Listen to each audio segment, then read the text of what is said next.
تیرا سراپا یا نبی تفسیر ہے قرآن کی، واللیل زلفیں ہیں تیری، والشمس ہے چہرہ تیرا۔ الحمدللہ رب العالمین والصلاة والسلام علی خاتم النبیین، اما بعد فاعوذ باللہ من الشیطان الرجیم، بسم اللہ الرحمن الرحیم۔ الصلاة والسلام علیک یا رسول اللہ وعلی آلک واصحابک یا حبیب اللہ، الصلاة والسلام علیک یا نبی اللہ وعلی آلک واصحابک یا نور اللہ۔ درود پاک کے بے شمار فضائل و برکات ہیں، اور درود پڑھنے والوں پر پیارے آقا علیہ الصلوۃ والسلام کی خاص نظر عنایت ہے۔ اس کے متعلق ایک حکایت عرض کرتا ہوں۔ حضرت سیدنا احمد بن ثابت رحمۃ اللہ علیہ فرماتے ہیں، میں نے دو آدمیوں کو دیکھا جن کو میں جانتا تھا۔ ان کے مرنے کے بعد میں نے انہیں خواب میں دیکھا۔ ان سے پوچھا کہ تمہارے ساتھ کیا معاملہ ہوا؟ انہوں نے بتایا کہ اللہ پاک نے اپنے فضل و کرم سے ہم پر رحم فرمایا اور ہمیں بخش دیا۔ پوچھا کس سبب سے؟ انہوں نے کہا کہ ہم طاعون کی بیماری میں مبتلا ہوئے اور اسی بیماری میں مر گئے، تو اللہ پاک نے ہم پر رحم فرمایا اور ہماری بخشش فرما دی۔ تو انہوں نے ان فوت ہونے والے افراد سے پوچھا کہ کیا کوئی ایسی صورت ہے کہ تمہارے سامنے ہمارا حال ظاہر ہو کہ ہمارے بارے میں اللہ تعالی نے کیا معاملہ فرمایا ہے؟ تو انہوں نے کہا کہ آپ کو مبارک ہو کہ آپ اللہ پاک کے ہاں صدیقین میں سے ہیں۔ تو انہوں نے پوچھا اس کی کیا وجہ ہے؟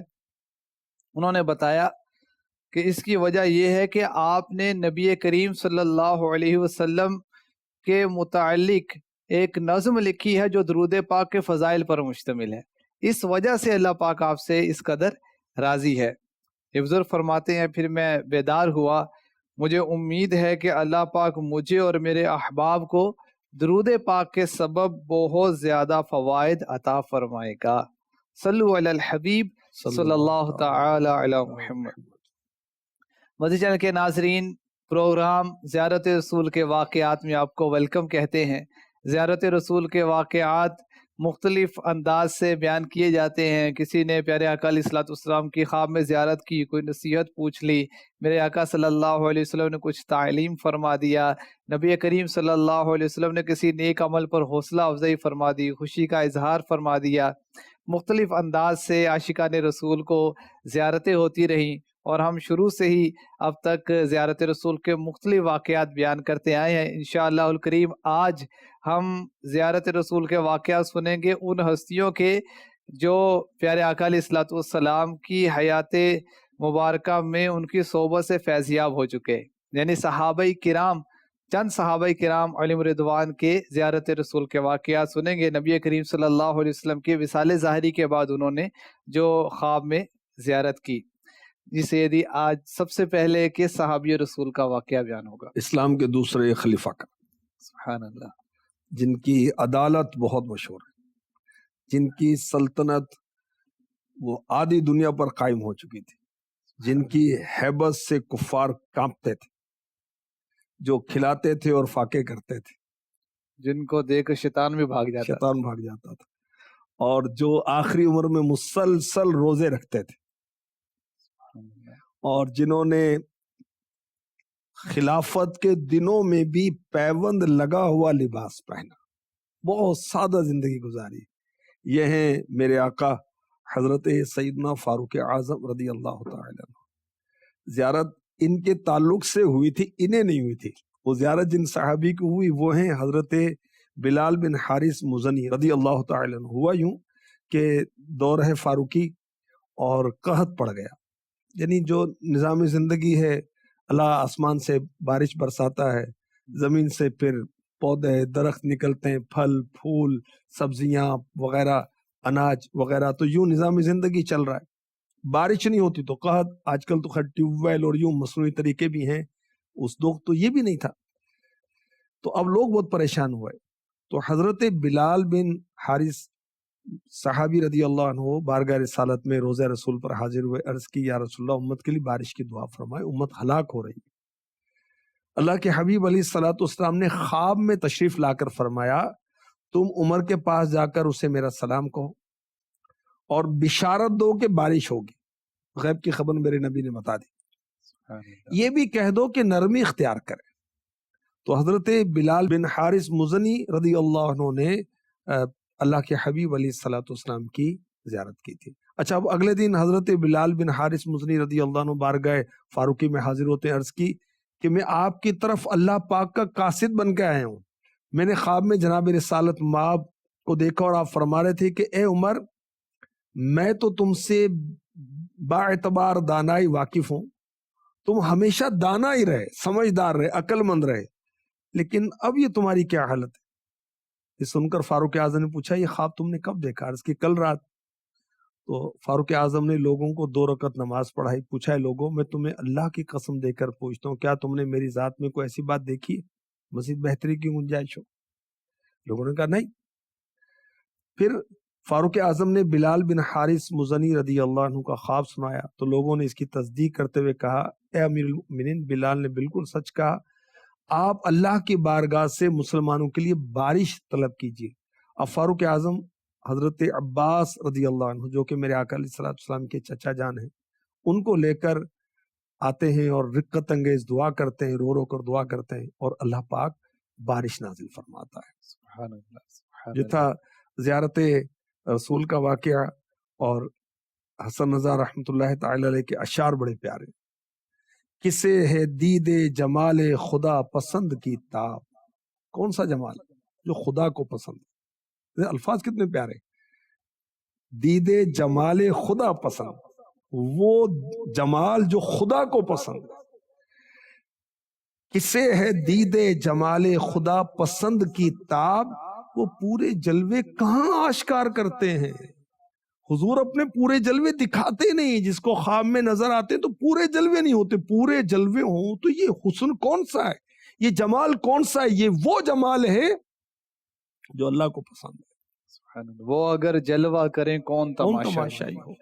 اور مزید فرماتے حسن رضا رحمۃ اللہ علیہ اعلیٰ حضرت کے بھائی جان اپنے کلام میں، جدھر وہ آتے ہیں اب اس میں دل ہو یا راہیں، حضور جہاں آئیں دل میں آ جائیں، راستے میں کسی راستے سے گزر جائیں، مہک سے گیسوؤں کی مشک بار کرتے ہیں۔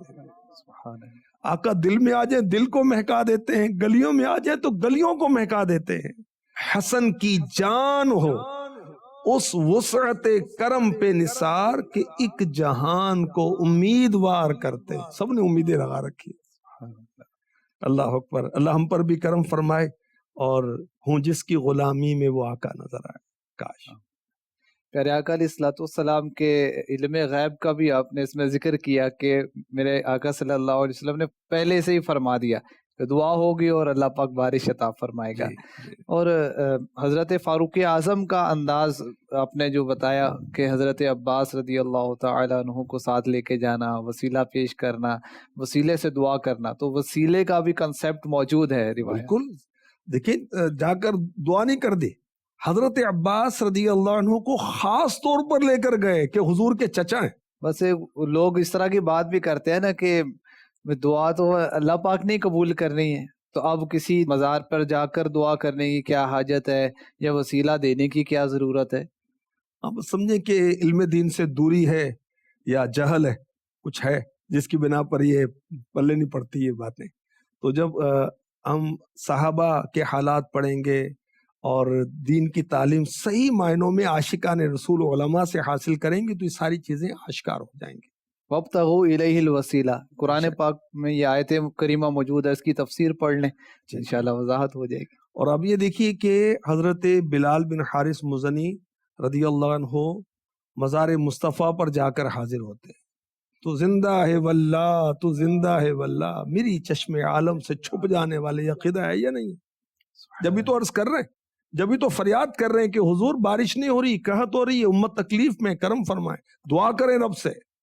اور بھی صحابہ کے اس طرح کے واقعات ملتے ہیں۔ حضرت ابو ایوب انصاری رضی اللہ تعالی عنہ رسول پر حاضر ہو کر آپ بھی التجائیں پیش کرتے ہیں کہ میں نے اپنی جان پر ظلم کیا ہے، اس طرح کی روایات ملتی ہیں۔ دیکھیے یہ تو اس طرح کی روایت کافی ہیں، اور قرآن پاک میں سورہ نساء میں ارشاد ہوتا ہے آیت نمبر 64 میں وَلَوْ أَنَّهُمْ إِذْ ظَلَمُوا أَنفُسَهُمْ جَاءُوكَ فَاسْتَغْفَرُوا اللَّهَ وَاسْتَغْفَرَ لَهُمُ الرَّسُولُ لَوَجَدُوا اللَّهَ تَوَّابًا رَحِيمًا۔ اور اگر جب وہ اپنی جانوں پر ظلم کر بیٹھے تھے تو اے حبیب تمہاری بارگاہ میں حاضر ہو جاتے، پھر اللہ سے معافی مانگتے، رسول بھی ان کی مغفرت کی دعا فرماتے، تو ضرور اللہ کو بہت توبہ قبول کرنے والا مہربان پاتے۔ کب جان پر ظلم ہو گیا بارگاہ رسالت میں حاضر ہو جائیں۔ اب بارگاہ رسالت میں غریب کیسے حاضر ہوں بھائی، اتنا خرچہ لاکھوں روپے کا کیا کریں؟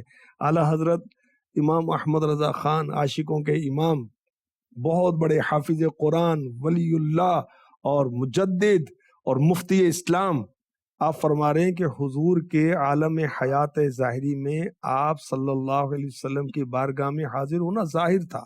اب حضور مزار پر انوار ہے، اور جہاں یہ بھی میسر نہ ہو، بے اب ہند میں تو سندھ میں تو امریکہ میں تو برطانیہ میں کسی امتی نے گناہ کر لیا، اور اللہ فرما رہا ہے کہ محبوب کے بارگاہ میں حاضر ہو اور حضور دعا کریں، میرا محبوب دعا کرے، تم اللہ کو تواب پاؤ گے، رحیم پاؤ گے۔ اب کیا کریں؟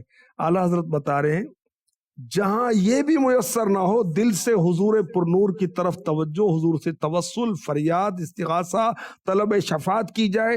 حضور اقدس صلی اللہ علیہ وسلم اب بھی ہر مسلمان کے گھر میں جلوہ فرما ہے۔ ملا علی قاری رحمۃ اللہ علیہ لکھتے ہیں نبی صلی اللہ علیہ وسلم ہر مسلمان کے گھر میں جلوہ فرما ہیں، اور اعلیٰ حضرت نے شعر کی صورت میں لکھا با خدا خدا کا یہی ہے در، با خدا نہیں خدا کی قسم، با خدا خدا کا یہی ہے در، نہیں اور کوئی مفر مقر، کوئی جائے قرار نہیں ہے، کوئی بھاگنے کی جگہ نہیں، یہی ہے جو وہاں سے ہو یہیں آ کے ہو، جو یہاں نہیں تو وہاں نہیں۔ یہاں یس تو اللہ کی بارگاہ میں بھی یس ہے، یہاں نو تو وہاں بھی نو ہے، یہاں ہاں تو وہاں بھی ہاں، یہاں نہ تو وہاں بھی نہ ہے۔ سبحان اللہ۔ اور میرے آقا صلی اللہ علیہ وسلم کی شان اس واقعے سے پتہ چلی کہ آپ مشکل کشا ہیں، جو آپ کی بارگاہ میں حاضر ہوتا ہے، مشکلات بیان کرتا ہے، پیارے آقا صلی اللہ علیہ وسلم ان کی مشکل کشائی فرماتے ہیں۔ تو حضور اس واقعے میں فاروق اعظم کی شان بھی پتہ چل رہی ہے، ان کو پیغام بھیجا جا رہا ہے۔ سلام بھیجا آقا علیہ الصلوۃ والسلام نے فاروق اعظم کو، سلام فرمایا اور نرمی کا فرمایا۔ اور فاروق اعظم رضی اللہ تعالی عنہ کا جلال مشہور ہے۔ جمال آپ کا انہوں نے پڑھا نہیں، جو صرف جلال کو ہی جانتے ہیں۔ آپ جمال بہت فرماتے تھے۔ دیکھیں غریبوں کی مدد وہ جلال سے ہوتی، جمال سے ہوتی ہے، جمال ہی فرمایا نا۔ آپ خلافت سے پہلے جلال میں تھے، خلافت جب آئی تو آپ کو اللہ پاک نے جلال سے جمال عطا فرما دی، اور بعد میں پھر آپ کی طبیعت بہت نرم ہو گئی، حلیمی میں بدل گئی۔ وہ عمر جس کے اعدا پہ شہدا سکر، اس خدا دوست حضرت پہ لاکھوں سلام۔ ماشاءاللہ۔ تو اللہ کرے ہمیں نرمی نصیب ہو، سختی نہیں، ہم نرمی کریں اور سکون، محبت، پیار کے ساتھ اپنے گھر بار، فیملی ادھر وغیرہ سارے معاملات کریں۔ اللہ اکبر۔ حضرت بلال حبشی رضی اللہ تعالی عنہ کا واقعہ بھی مختصراً، ویسے تو بالتفصیل عاشقان رسول کے 130 حکایات میں یہاں مختصر زیارت رسول کا واقعہ عرض کیا جاتا ہے۔ نبی پاک صلی اللہ علیہ وسلم کے وصال فرمانے کے بعد صدیق اکبر رضی اللہ تعالی عنہ نے بلال حبشی سے کہا اذان کہیے۔ عرض کی اگر آپ نے مجھے اس لیے آزاد کیا تھا کہ میں آپ کے ساتھ رہوں تو آپ کو مجھے حکم دینے کا حق ہے، اگر یہ آزادی اللہ کی رضا کے واسطے تھی تو میرا راستہ چھوڑ دیجیے۔ یعنی آقا علیہ الصلوۃ والسلام کے دنیا سے پردہ فرمانے کے بعد بلال حبشی نے اذان دینا چھوڑ دی تھی کہ جلوہ محبوب نظر نہیں آتا، غم مصطفیٰ کی کیفیت تاری ہو بالکل گئی۔ کیفیت تھی۔ صدیق اکبر رضی اللہ عنہ نے فرمایا ہم نے تمہیں اللہ کے لیے آزاد کیا تھا۔ بلال حبشی رضی اللہ تعالی عنہ نے فرمایا پھر میں اللہ کے رسول کے بعد کسی کے واسطے اذان نہیں کہوں گا۔ ملک شام چلے گئے، ایک عرصے تک ملک شام رہے، اور نگاہ مصطفیٰ میں تو رہتے ہی ابھی صحابہ اور سارے عشاق، سارے غلام رہتے ہیں۔ بے خبر ہو جو غلاموں سے وہ آقا کیا ہے، مر مٹے نہ آقا پر وہ بندہ کیا ہے۔ حضور بلال حبشی رضی اللہ عنہ کے خواب میں جلوہ فرماتے ہیں، زیارت کراتے ہیں، فرماتے ہیں بلال کیا بے وفائی ہے، ابھی وقت نہیں آیا کہ تم ہماری زیارت کو حاضر ہو۔ بلال حبشی رضی اللہ تعالیٰ عنہ بیدار ہوئے تو غمگین ہوئے، مدینہ پاک فوراً روانہ ہوئے، روض رسول پر پہنچتے ہیں، بیٹھ کر اشک باری کرتے ہیں، غم مصطفیٰ میں، فراق مصطفیٰ میں۔ اب حسن و حسین، حسنین کریمین جلیلین سیدین قمرین نیرین رضی اللہ عنہما، یہ دونوں آتے ہیں اور اذان دینے کا کہتے ہیں، تو آپ اذان کہتے ہیں تو مدینے کی فضا آپ کی اذان سے گونجتی ہے، اور رسول پاک صلی اللہ علیہ وسلم کی یاد میں ہر آنکھ اشک بار ہو جاتی ہے۔ اللہ اکبر۔ تو بلال حبشی رضی اللہ تعالیٰ عنہ کو اللہ کے حبیب نے زیارت سے نوازا، اور دیکھیں آقا علیہ الصلوۃ والسلام نے مدینے آنے کی دعوت دی کہ آ جاؤ ہمارے مزار پر آ جاؤ۔ تو وہ قسمت کے سکندر ہیں جو بارگاہ رسالت میں حاضر ہوتے ہیں۔ امیر علیہ سنت کے دو عشق بھرے اشعار سناتا ہوں۔ جام دیدار پیلا دو میرے آقا اب تو، جام دیدار پلا دو میرے آقا اب تو، آنکھ ہے کب سے طلبگار رسول عربی، جو ہی روتا ہوا میں تیرے روزے پر، جو ہی روتا ہوا میں تیرے روزے پر، کاش اسی آن ہو دیدار رسول عربی۔ حضرت بلال حبشی رضی اللہ تعالیٰ عنہ کے عشق رسول کا بھی اس میں بیان ہے کہ آپ کا عشق رسول اس لیول کا تھا کہ انہیں خواب میں زیارت مصطفیٰ ہو رہی ہے، مدینہ ملاوا آ رہا ہے۔ حضور اس میں ایک اور جھلک بھی نظر آ رہی ہے، جب حسنین کریمین نے فرمایا کہ آپ اذان دیں، تو اس طرح واقعے میں بیان کیا جاتا ہے کہ پہلے لوگوں نے کہا لیکن آپ نے اذان نہیں دی، لیکن جب انہوں نے کہا تو پھر نہ نہیں کر پائے۔ کہا میں تمہاری بات کو رد نہیں کر سکتا۔ سادات کرام سے صحابہ کرام کی محبت، یہ اس کی جھلک نظر آ رہی ہے۔ بالکل، دیکھیں صحابہ اور سادات کے آپس میں محبت ہی رشتے داریاں تھیں، یعنی اپنی بیٹی کا نکاح، بہن کا نکاح، آپس میں ایک دوسرے کے ساتھ اس طرح کی رشتے داریاں، قرابت داریاں تھیں۔ حضرت علی رضی اللہ تعالیٰ عنہ کی جو اولاد میں سے تھے تو فاروق اعظم ام کلثوم رضی اللہ تعالیٰ عنہ فاروق اعظم کے نکاح میں تھی، حضرت علی رضی اللہ تعالیٰ عنہ کی بیٹی۔ اس طرح کئی یہ اس طرح کے رشتہ داریوں کے بھی معاملات تھے۔ تو ہمیں بھی صحابہ کرام کی سیرت سے یہ سیکھنے کو ملتا ہے کہ ہم سادات کرام سے محبت کریں، عقیدت رکھیں، کسی بھی طرح ان کی خدمت کا موقع بنے تو خدمت کریں۔ سبحان اللہ۔ دو صحابہ کے ہم نے زیارت رسول کے واقعات سنے، اور ایک اور بہت عظیم ہستی ہیں جن کے متعلق انشاءاللہ ذکر خیر ہوگا۔ میں چاہوں گا کہ وہ بھی حکایت بیان ہو اور پھر اس صحابی رسول کا ذکر بھی کرے۔ حضرت خصیف رحمۃ اللہ علیہ یہ فرماتے ہیں کہ میں نے پیارے آقا علیہ الصلوۃ والسلام کو خواب میں دیکھا، عرض کی یا رسول اللہ، تشہد یعنی التحیات جو نماز میں پڑھی جاتی ہے اس کے تعلق سے وہ مسئلہ پوچھا، تو اللہ کے حبیب علیہ الصلوۃ والسلام نے فرمایا کہ یعنی حضرت عبداللہ ابن مسعود رضی اللہ تعالی عنہ کی طرف بھیجا۔ سبحان اللہ، جو ان سے منسوب تشہد ہے اس کو اختیار کیا جائے۔ سبحان اللہ۔ اور یہ جو بزرگ ہیں جنہوں نے زیارت کی یہ تابعی ہیں، جی تابعی، اور جن کا ذکر ہو رہا ہے حضرت عبداللہ بن مسعود وہ صحابی ہیں۔ سبحان اللہ۔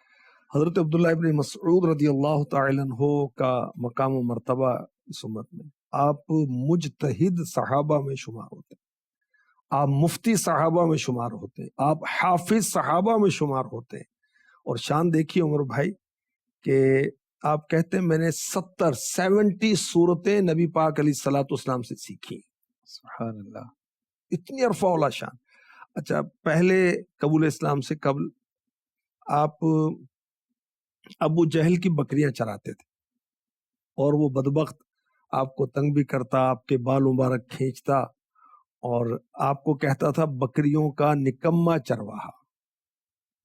جب انہوں نے قبول اسلام کا شرف حاصل کیا، میرے آقا علیہ الصلوۃ والسلام کی صحبت اختیار کی، آقا علیہ الصلوۃ والسلام کا مبارک تکیہ اور نعلین اٹھایا کرتے تھے۔ کیا کہتے ہیں؟ صاحب الوسادۃ والنعلین، تکیہ اور نالین مبارک اٹھانے والے۔ اب دیکھیں حضور کا تکیہ اور نعلین اٹھاتے ہیں اور مجتہد ہو جاتے ہیں۔ حضور نے سکھایا، یہ خدمت میں حاضر رہے، حضور سے سیکھتے رہے۔ دیکھیں کیا کیا مقام و مرتبہ پایا حضور کی غلامی سے۔ کس کو نہیں ملا؟ کیا نہیں ملا؟ سب کچھ ملا۔ وہ حضور کسی عاشق نے کہا، میں چاہوں گا طرز میں سنا دے، ان کے جو غلام ہو گئے خلق کے امام ہو گئے۔ ان کے جو غلام ہو گئے، ان کے جو غلام ہو گئے، وقت کے امام ہو گئے، وقت کے امام ہو گئے۔ واسطہ دیا جو آپ کا، واسطہ دیا جو آپ کا،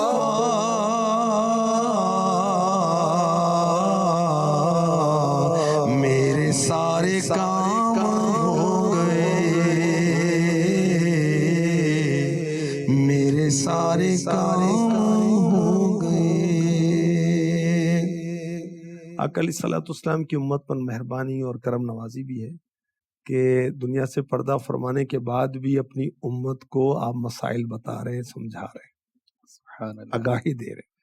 اور حضرت عبداللہ بن مسعود کی شان و شوکت بھی اس میں ظاہر ہو رہی ہے۔ صحابہ کرام علیہم رضوان کا انداز بھی یہ دیکھا گیا کہ جب کوئی مسئلہ پوچھنے آتا تو صحابہ کرام ان کی طرف بھیجا کرتے تھے۔ اس سے علماء نے تقلید کو بھی ثابت کیا۔ امام اعظم نعمان بن ثابت رضی اللہ تعالی عنہ، آپ کی فقہ جو ہے حضرت عبداللہ بن مسعود کی فقہ ہے۔ اچھا، اعلیٰ حضرت امام محمد رضا خان کی فقہ کیا ہے؟